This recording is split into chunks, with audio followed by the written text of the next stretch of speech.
I grew up in the countryside. Our family was very poor. My father was a driver and my mother was a homemaker. Raising 12 children was not easy. 2 of us were adopted. I remember asking my mother, "Why would you adopt more children when we are so poor?" She simply said, "Just an extra plate, a plate at our table sometimes, that's all it takes to change someone's world." I saw my mother work hard every day. When I was young, we would buy piglets to rear, and I would help to carry these piglets and walk 5 or 10 kilometers for a day. I loved helping people since I was young. I am someone who values loyalty and deeply believe in reciprocating kindness. Our last Sian Chay branch was set up in Chua Chu Kang, the place where I grew up. It's my way of giving back. There was a church nearby, and as a child, I used to line up there for candy. My home was right next to the church. I attended primary school and was lucky enough to get into Hwa Chong Institution. But due to the poverty of my family, I bravely told my parents that I wanted to quit school and help to support the family. I was only 15 at that time. From then on, I worked tirelessly, driven by 2 words: making money, to improve the life of my family. I started working at 15, became a business owner at 24, and retired by 48. I wanted a change of environment. I wanted to live with foreigners, settle in Australia, buy a house there, and attend university. When I started making money, I never expected it to happen so fast. In the 1980s, making $1 million was quite a feat. Then, during a financial crisis, I lost everything suddenly. I told myself, if I ever made money again, I would do charity. Then my good friend Teo Kim Chuan approached me and requested for me to help Sian Chay. When I came, the place was very small with only 4 employees. They were seeing just over 20 patients a day, and it was on the verge of shutting down. I achieved a lot in my career, starting from scratch and even taking my company public.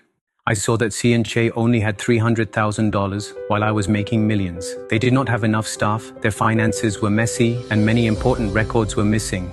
What did I do at the time? I asked a group of close brothers for help, people I had helped before, or those I got along well with. They agreed to come on board, and I asked them for donations. They genuinely helped, but I could not keep asking for donations from them.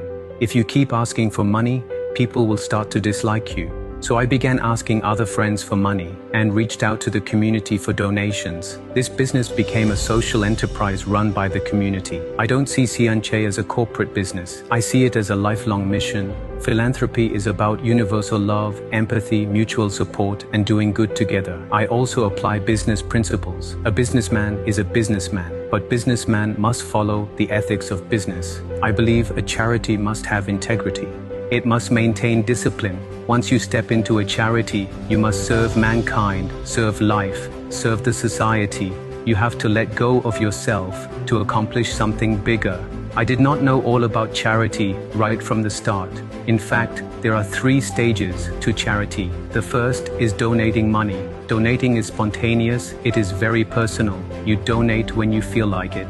Second, it is about doing good. Doing good is different. No matter who you are giving to, you are committed to doing good. I have moved from simply donating to doing good deeds. And now I am engaged in philanthropy. Recently I have been fundraising, and I have received a lot of public recognition. People are giving donations willingly. The amount I have received has far exceeded my expectations. I tell myself I must have done the right thing. There was a volunteer who even donated his beloved house to Sian Chay. A couple of years ago, a master gave Sian Chay $20,000. I was very grateful. So I invited her to our headquarters. To my surprise, she brought $1.5 million along. Up to this point, I truly feel that Sian Chay has come back to life, and the method I have used is the right one. I also see a group of people actively involved here. Their generosity and charity is remarkable, like An Chin Kun BBM, Sisei J, Neo Ka Kiat BBM, and Teo Hak Piang BBM. I see them taking the lead in fundraising and volunteering as chairpersons for good causes. I believe that this group of brothers, these friends, are all on the right path. People used to say that I was chasing after awards. In fact, I have already won all kinds of awards. I have won awards that I should be recognized for, and also received awards that I didn't think I would get.